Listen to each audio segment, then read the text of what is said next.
ನಂಜವಾರೆ ಬಾ ಸರ್ವಕ್ಕ. ಇದೇನ್ರವ ಕದ ತಕೊಂಡೈತೆ, ರಾತ್ರಿ ಅಗ್ನಿ ಹಾಕಿರ್ಲಿಲ್ವಾ? ಗೋಡೆನೇ ಬಿದ್ದೋಗಿರೋ ಮನೆಗೆ ಅಗ್ನಿ ಹಾಕಿದ್ರೆಷ್ಟು ಬಿಟ್ಟರೆಷ್ಟು. ಯಾಕ್ರವ ಹುಷಾರಿಲ್ವಾ? ಸಿಡಿದೋಗೋಷ್ಟು ತನ್ನು, ಕಣ್ಣೆಲ್ಲ ಕೆಂಪಗಾಗೈತೆ, ನಿದ್ದೆನೇ ಮಾಡ್ದಂಗಿಲ್ಲ. ರಾತ್ರಿ ಎಲ್ಲ ಜೂಮ್ ಹೊತ್ತಿದ್ರೆ ಏನೇನೋ ಕೆಟ್ಟ ಯೋಚನೆ. ಎಲೆ ಕುಯ್ಯಕ್ಕೆ ಹೊರಟ್ಯಾ? ಹ್ಞೂ ಕಣ್ರವ, ಚೌಳೇಶ್ವರನ ಗುಡ್ಡತ್ತಾವ ತಾನೇ ಮುತ್ತಿಗ್ದೆಲ್ಲ ಬಿಟ್ಟೈತೈತೆ. ಬಿಸಿಲೇರಕ್ಕೆ ಮುಂಚೆನೆ ಕುಯ್ಕೊಂಬಂದ್ಬಿಡವ. ಮಂಜು ಬಿದ್ದು ಎಲೆ ಎಲ್ಲ ಮೆತ್ತಗಾಗಿರ್ತೈತೆ, ಕುಯ್ಯೋದು ಸುಲಭ. ಬಿಸಿಲು ಹೇಳಿದ್ಮ್ಯಾಕೆ ಎಲೆ ಕುಯ್ದ್ರೆ ಕೈಯು ತುಳಿಸ್ತೈತೆ, ಮೈಯು ಉರಿತೈತೆ. ಅಯ್ಯೋ, ಇವತ್ತು ಯಾಕೋ ಬೇಡ ಅನ್ಸುತ್ತೆ ಸರ್ವಕ್ಕ. ನೋಡು ಕುಡ್ಕೊಂಬಮ್ಮ. ಅಯ್ಯೋ, ಹಂಗೆ ತಡ ಮಾಡಬಾರ್ದು ಕಣವ. ಕೆಳಗಿನ ಕೇಳಿಯವ್ರು ಬಂದ್ಬಿಟ್ರೆ ಒಂದೆಲೆನೇ ಉಳಿಯಾಕಿಲ್ಲ. ಬರ್ರಿ ಮತ್ತೆ ಬಿರ್ನ ಬಂದ್ಬಿಡವ. ಬರ್ರಿ.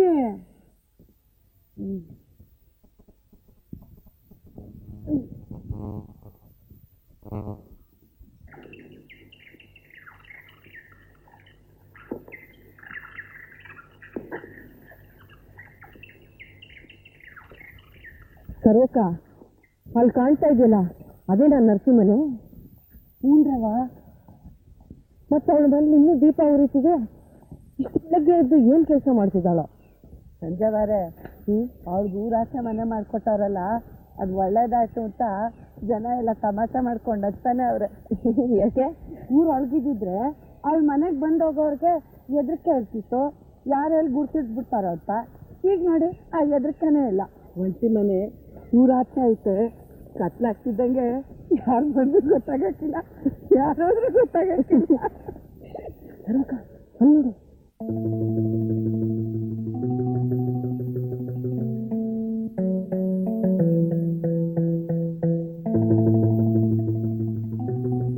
ನೀನಿನ್ನೂ ಮಾತು ಮುಗಿಸಿಲ್ಲ, ಅಷ್ಟೆಲ್ಲ ಯಾರೋ ಬರ್ತಿದ್ದಾರೆ.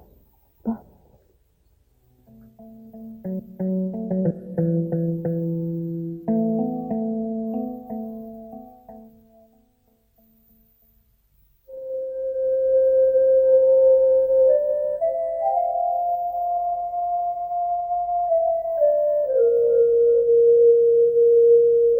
ಸಂಜೆವರೆ ಅವ್ರು ನಿಮ್ಮ ಕಲೆಕ್ಷನ್ ಅಲ್ಲವ್ರ?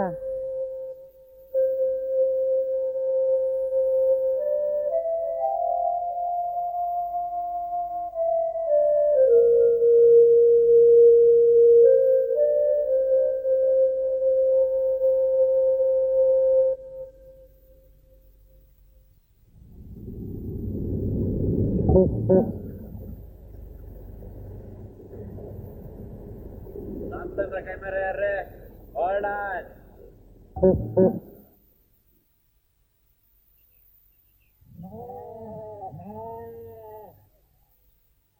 ಬೇಗ ಇಳಿಯರೆ ತಗರವ. ರೈಟ್.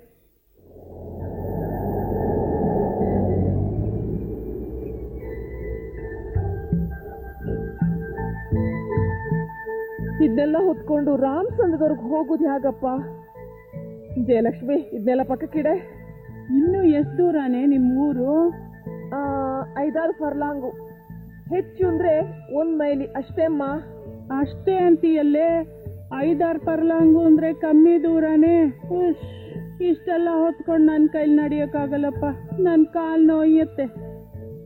ಸರಿಮ್ಮ, ಇದನ್ನೆಲ್ಲ ಹೊತ್ಕೊಂಡು ಹೋಗೋಕೆ ಯಾರಾದ್ರೂ ಸಿಗ್ತಾರ ನೋಡ್ತೀನಿ. ಬಾರೋ ಈ ಕಡೆ.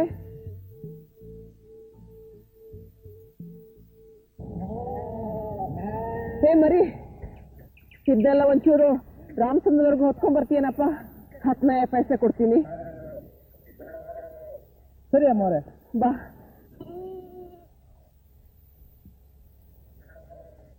ರಾಮಚಂದ್ರದಲ್ಲಿ ಯಾರ ಮನೆಗವ? ಶಾನ್ ಬೋಗ್ರ ಮನೆ ಕಣೋ.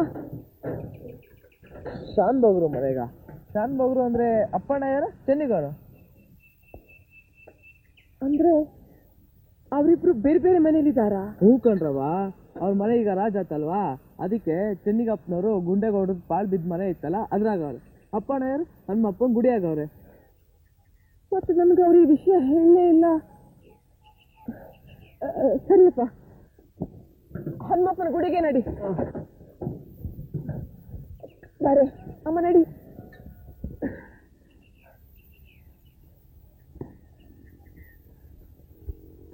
ಇಟ್ಟರೆ ಸಗಣಿಯಾದೆ, ತಟ್ಟಿದರೆ ಕುರುಳಾದೆ, ಸುಟ್ಟರೆ ನಸಲಿಗೆ ವಿಭೂತಿಯಾದೆ,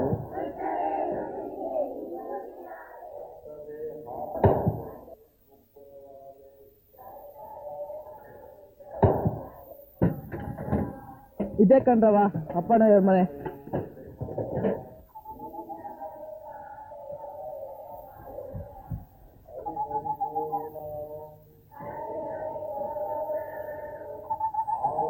ತಗೋಪ್ಪ 10 ಪೈಸಾ.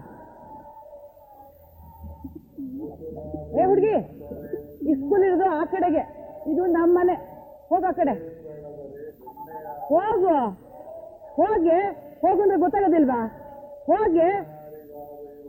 ಅಯ್ಯ, ಇವಳು ಈ ಸ್ಕೂಲಿಗೆ ಬಂದವಳಲ್ಲ, ನಿಮ್ಮ ಮನೆಗೆ ಬಂದವಳು. ಯಾಕೆ ಗುರ್ತಿಗ್ಲಿಲ್ವಾ? ಇವಳು ಜಯಲಕ್ಷ್ಮಿ, ನಿಮ್ಮ ಮೊಮ್ಮಗಳು. ಏನು ನಿನ್ ಕತೆ? ಯಜಮಾನ್ರು 2 ವರ್ಷ ಆಯ್ತಮ್ಮ. ಅಯ್ಯೋ ಪಾಪ, ಈ 2 ವರ್ಷ ಬಹಳ ತಾಪತ್ರಯ ಪಟ್ಬಿಟ್ಟಮ್ಮ. ಮನೇಲಿ ಒಂದು ಗಂಡು ದಿಕ್ಕಿಲ್ಲ, ಆದಾಯನೂ ಇಲ್ಲ. 2 ಹೊತ್ತು ಊಟಕ್ಕೆ ಕಷ್ಟ ಆಗೋ ಸ್ಥಿತಿ ಬಂತು. ಅದಕ್ಕೆ ಸಾತು ಹೇಳಿದ್ಲು, ಬಾಮ್ಮ ರಾಮಚಂದ್ರಕ್ಕೆ ಹೋಗೋಣ, ಅತ್ತೆ ಸೇವೆ ಮಾಡ್ಕೊಂಡು ಇರೋ ಹಾಗಾಗತ್ತೆ ಅಂತ. ಅದಕ್ಕೆ ಬಂದ್ವಿ. ಎಷ್ಟು ವರ್ಷದ ಮೇಲಾದ್ರೂ ನಿಮ್ಮ ಮಗಳಿಗೆ ಬುದ್ಧಿ ಬಂತಲ್ಲ. ಎಲ್ಲಿದ್ದಾಳ ಚಿನಾಲಿ? ಚೆನ್ನಾಗಿದ್ದೀರಾ ಅತ್ತೆ? ಬಾ. ದಿನ ಅಡುಗೆ ಮಾಡಿ ಮಾಡಿ ನನಗೂ ಬೇಜಾರಾಗಿ ಹೋಗಿತ್ತು. ಈಗ ನೀವು ಬಂದಿಯಲ್ಲ, ಸಂತೋಷ. ಒಂದು ರೀತಿಲಿ ನಿಮ್ಮ ಅಪ್ಪ ಸತ್ತಿದ್ದೆ ಒಳ್ಳೇದಾಯ್ತು. ಇಲ್ಲಿ ನೀ ಎಲ್ಲಿ ಬರ್ತಿದ್ದೆ? ನಾನು ಅಂದಿದ್ದು, ಸಾವು ಒಂದು ಸಂಬಂಧ ಒಡೆಯುತ್ತಂತೆ, ಇಲ್ಲ ಕೂಡ್ಸುತ್ತಂತೆ. ಜಗಳಾಗಿ ಬೇರೆ ಆಗಿದ್ದ ಗಂಡ ಹೆಂಡತಿ ಈ ಸಾವಿನಿಂದ ಒಂದಾದ್ರಲ್ಲ, ಅದಕ್ಕಾಗಂದೆ. ಬಾ. ರಾಮಕೃಷ್ಣ, ಅಲ್ಲೇನ್ ಮಾಡ್ತಿದ್ಯೋ? ಬಾರೋ, ಬಾ ಬಾರೋ, ಬಾ ನೋಡ್. ಇದ್ಯಾರ ಮಗುನೇ? ಇವನು ನಿಮ್ಮ ಮೊಮ್ಮಗು ಗೊತ್ತೆ, ರಾಮಕೃಷ್ಣ. ಜಯಲಕ್ಷ್ಮಿ, ಬಾರೆ ಅಜ್ಜಿ ಕಾಲು ನಮಸ್ಕಾರ ಮಾಡು. ನೀನು ಮಾಡು ರಾಮಕೃಷ್ಣ. ಇವನಿಗೆ 2 ತುಂಟು. ನೀನು ನಮ್ಮ ಮನೆಗೆ ಕಾಲಿಡ್ದೆ 4 ವರ್ಷ ಆಯ್ತು. ಇದು ನನ್ನ ಮೊಮ್ಮಗು ಹೇಗೆ ಆಗುತ್ತೆ? ಅವಳು ನಿಮ್ಮ ಮನೆಗೆ ಬರದೇ ಇದ್ರೆ ಏನಂತೆ? ನಿಮ್ಮ ಮಗ ಆಗಾಗ ಬರ್ತಾ ಇದ್ನಲ್ಲ. ಸುಳ್ಳ್ಯಾಕೆ ಹೇಳ್ತೀರಾ? ಈ 4 ವರ್ಷದಲ್ಲಿ ನನ್ನ ಮಗ ಇಲ್ಲೇ ನನ್ನ ಕಣ್ಮುಂದೆನೆ ಅಡ್ಡಾಡ್ಕೊಂಡಿದ್ದ. ಕಾಸಿನ ಬಡ್ಡಿ ಕೆಲಸಕ್ಕೆ ಅಂತ 15 ದಿನಕ್ಕೋ ತಿಂಗಳಿಗೋ ಒಂದ್ಸಲ ಹಾಸನ ತಿಪ್ಟೂರ್ಗೆ ಹೋಗ್ತಿದ್ದ ಅಷ್ಟೇ. ನುಗ್ಗಿಕೇರಿ ಕಡೆಗೆ ಮಾತ್ರ ತಲೆನೇ ಹಾಕಿಲ್ಲ. ಅದೆಲ್ಲ ನಾಟಕ ಅತ್ತೆ. ಹಾಸನಕ್ಕೆ ಹೋಗ್ತೀನಿ ಅಂತ ನಿಮ್ಮ ಹತ್ರ ಸುಳ್ಳು ಹೇಳಿ ನಮ್ಮ ಮನೆಗೆ ಬರ್ತಿದ್ರು. ನನ್ನ ಮಾತಿನ ಮೇಲೆ ನಂಬಿಕೆ ಇಲ್ದಿದ್ರೆ ನಿಮ್ಮ ಮಗನ್ನೇ ಕೇಳಿ ನೋಡಿ ಅತ್ತೆ. ಹೌದೇನ ಅಪ್ಪಣ? ಅಪ್ಪಣ ಅಪ್ಪಣ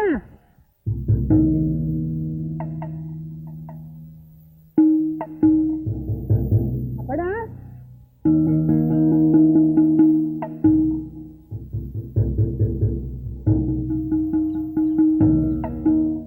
ಎಲ್ಲೋದ್ನೋ ಹಾಳಾದವನು.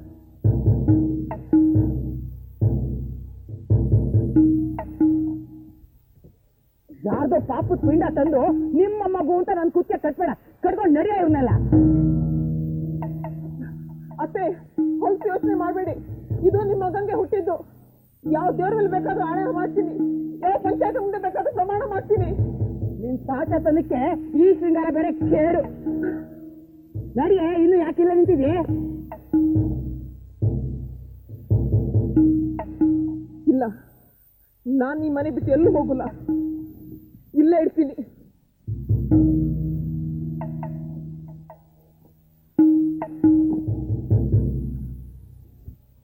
ಲೌಡಿ ಹೇಗ್ ಗೊತ್ತಾಗಿಲ್ದಾನೆ? ತಗೊಂಡು ನಡಿಯ ಇದೆಯಲ್ಲ.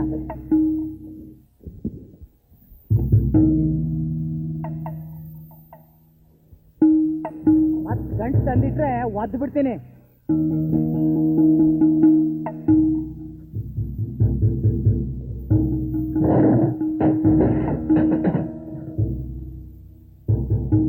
ಮುಂದೆ ಹೊರಟಾಟ ಆಡ್ತಾಳೆ.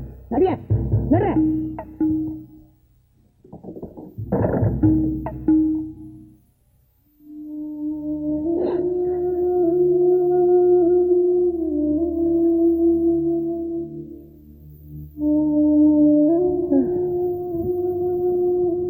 ಮುಂದೇನೇ ಮಾಡೋದು? ಹೇಗೋ ಇಷ್ಟು ದೂರ ಬಂದಾಯ್ತು. ನನ್ನ ಜೊಕ್ಕನ್ನು ಒಂದ್ಸಲ ನೋಡಿ ಮಾತಾಡ್ಸ್ಕೊಂಡು ಹೋಗೋಣ.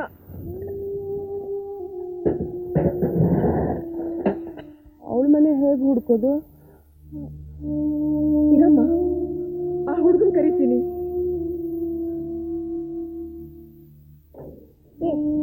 ಕಡ್ಡೆ ಬರ್ಬೇಕು. ಇದೇ ಕಂಡ್ರವ ಚೆನ್ನಗಪ್ಪನವ್ರ ಮನೆ. ಯಾರು ಬೇಕಾಗಿತ್ತು?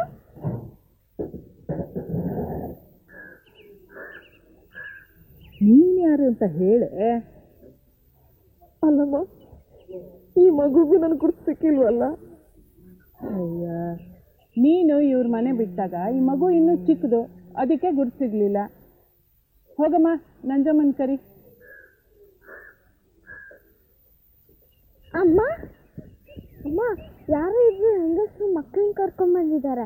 ಗಂಟು ಪೆಟ್ಕೆನೂ ತಗೊಂಡ್ಬಂದಿದ್ದಾರೆ. ಯಾರು? ಅರೆ ಸಾತು ಕಣೆ, ನಿನ್ ಚಿಕ್ಕಮ್ಮ. ಅರೆ ಅದೇ ಅದ್ಯಾಕೆ ಇಲ್ಲೇ ನಿಲ್ಸ್ಬಿಟ್ರಿ? ಒಳಗ್ ಬನ್ನಿ, ಒಳಗ್ ಬಾರೆ ಸಾತು. ಈ ಮನೆ ಯಾಕೆ ತೋರಿಸಿದ್ರು?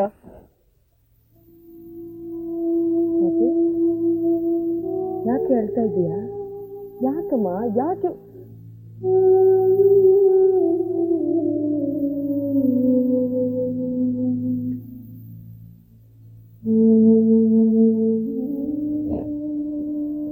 ನಮ್ಮ ಅಪ್ಪಯ್ಯ ತೀರ್ಕೊಂಡ್ರು.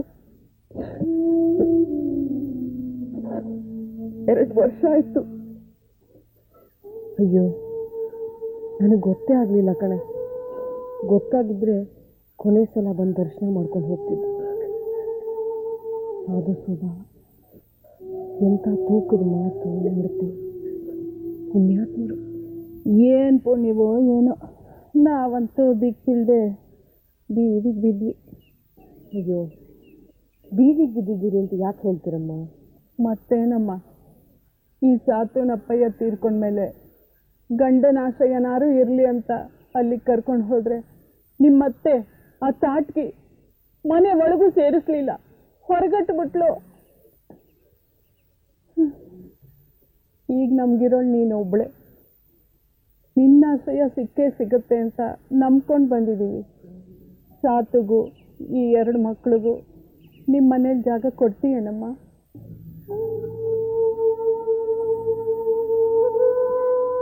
ಅದ್ಯಾಕಮ್ಮ ಹಾಗಂತೀರಾ? ಸಾಕು ಏನು ಹೊರಗಿನವಳೆ, ಅವಳಿಗೂ ಈ ಮನೆಗೆ ಹತ್ತಿದೆ ಅಲ್ವಾ? ನಾ ಹೇಳಿರ್ಲಿಲ್ಲ ನಂಜಮ್ಮಂದು ದೊಡ್ಡ ಮನಸ್ಸು, ಖಂಡಿತ ಜಾಗ ಕೊಟ್ಟೆ ಕೊಡ್ತಾಳೆ ಅಂತ. ಅಕ್ಕ, ನಮ್ಮಮ್ಮಂಗೆ ನನ್ನನ್ನು ಬಿಟ್ಟರೆ ಬೇರೆ ಆಸರೆ ಇಲ್ಲ. ಅವಳು ಇಲ್ಲೇ ಇರ್ಬೋದಾ?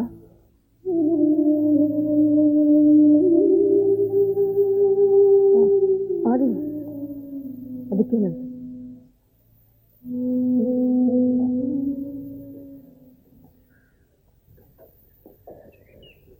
ಒಳಗೆ ಬನ್ನಿ. ಏನು ಮರಿ ಜಯಲಕ್ಷ್ಮಿ, ಚೆನ್ನಾಗಿದ್ಯಾ? ನೀವು ಯಾರು? ನನ್ನ ತಮ್ಮ ರಾಮಕೃಷ್ಣ.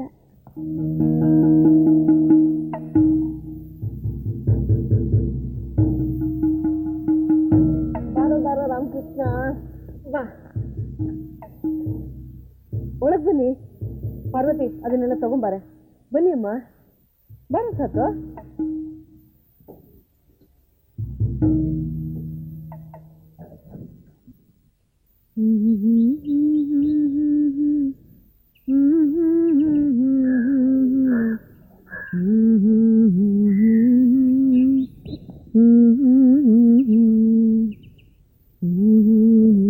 ಸಾತು, ರಾಗಿ ರೊಟ್ಟಿ ಮಾಡ್ಲೋ ಮುದ್ದೆ ಮಾಡ್ಲೋ?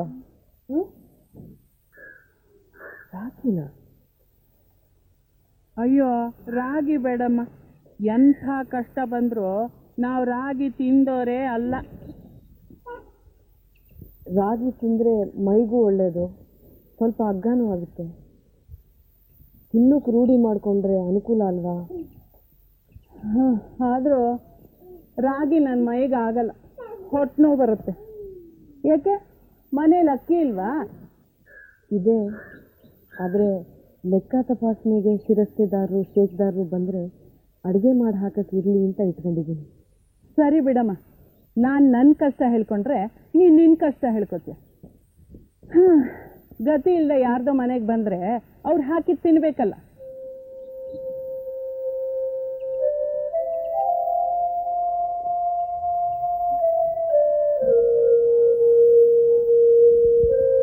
ಅಕ್ಕ, ಶೇಕ್ದಾರರು ಬಂದಾಗ ನೋಡ್ಕೊಳ್ಳೋಣ. ಈಗ ರಾಗಿ ತಿನ್ನೋ ಅಭ್ಯಾಸ ಆಗೋವರೆಗೂ ಅನ್ನ ಮಾಡೋಕ್ಕಾಗತ್ತಾ?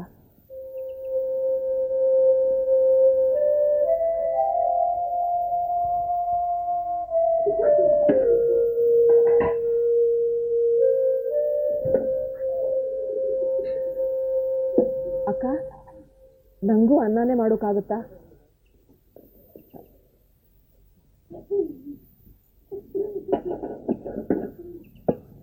ಹಾಗೆ ನನ್ನ ಮಕ್ಕಳಿಗೂ ಒಂದು ಹಿಡಿ ಹಾಕಿ. ನಂಜಿ, ನಂಗೂ ಅನ್ನನೇ ಮಾಡ್ಬಿಡು. ರಾಗಿ ತಿಂದು ತಿಂದು ಬೇಜಾರಾಗಿ ಹೋಗಿದೆ.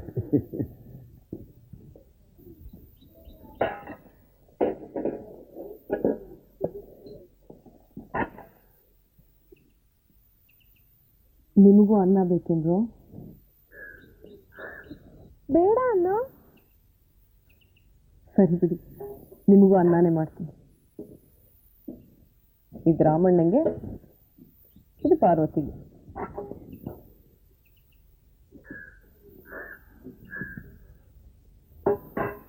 ಇನ್ನೀ ಮನೇಲಿ ಉಳಿಯೋದು ನಾನೊಬ್ಬಳೆ. ನಾನು ಮಾತ್ರ ಯಾಕೆ ರಾಗಿ ತಿನ್ನಿ? ಇದು ನನಗೆ.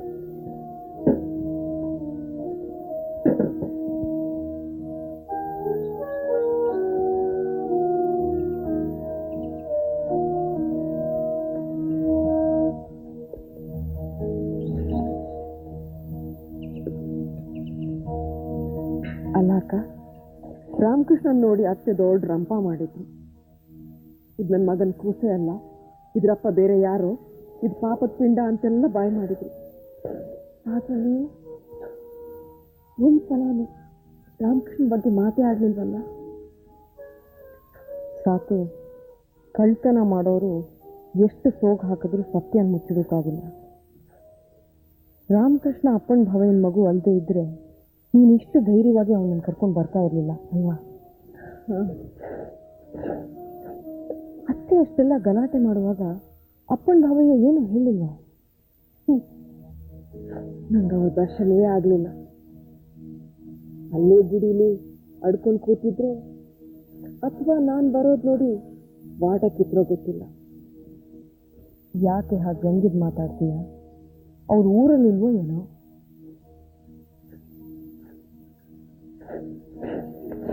ನಾನು ಸಾರಿ ಅವ್ರ ಹತ್ರ ಮಾತಾಡೋಕ್ಕಾಗಿದ್ರೆ ಚೆನ್ನಾಗಿರ್ತಿತ್ತು. ಎಲ್ಲ ಸರಿ ಮಾಡ್ತಿದ್ದೆ. ಅಪ್ಪನ ಭಾವ ಇನ್ನು ಇಲ್ಲಿಗೆ ಕರೆಸ್ಲಾ? ಕರೆದ್ರೆ ಬರ್ತಾರಾ? ಮತ್ತೆ ಗೊತ್ತಾದ್ರೆ ಅದೆಲ್ಲ ನಿಂಗೆ ಯಾಕೆ? ನಾನೇನಾದರೂ ಉಪಾಯ ಮಾಡ್ತೀನಿ.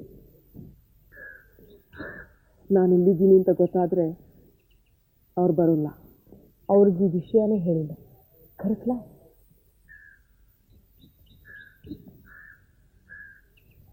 ಪಾರ್ವತಿ, ಏನಮ್ಮ?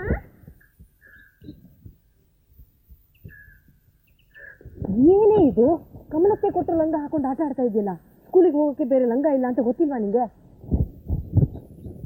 ನೋಡಿಲ್ಲ, ನಿಮ್ಮ ಚಿಕ್ಕಪ್ಪ ಊಟ ಆದಮೇಲೆ ಬೀಡಿ ಸೇದಕ್ಕಿಂತ ಮನೆಯಲ್ಲಿ ಅಂಗಡಿ ಹತ್ರ ಬರ್ತಾರೆ. ಹಾಂ, ನೀನು ಅಲ್ಲೇ ಕಾದುಕೊಂಡಿದ್ದು ಅವ್ರಿಗೆ ಇಲ್ಲಿ ಕರ್ಕೊಂಡು ಬಾ. ಗುಂಡೇಗೌಡರು ಹೊಸ ಹಾಕಿ ಕಳಿಸಿದ್ದಾರೆ. ಅಮ್ಮ ಅದನ್ನು ಹುಗ್ಗಿ ಮಾಡಿದಾಳೆ ಅಂತ ಚಿಕ್ಕಪ್ಪಂಗೆ ಹೇಳಿ. ಹಾಂ, ಹೋಗಿ ಕರ್ಕೊಂಡ್ಬರ್ತೀಯಾ? ಹೋಗಿ. ಆಮೇಲೆ ಅತ್ತೆಗೆ ವಿಷಯ ಗೊತ್ತಾಗಬಾರ್ದು. ಹಾಂ, ಪಾರ್ವತಿ, ಸಾತು ಇಲ್ಲಿದ್ದಾಳೆ ಅನ್ನೋದನ್ನ ಚಿಕ್ಕಪ್ಪಂಗೆ ಹೇಳ್ಬೇಡ. ಹಾಂ,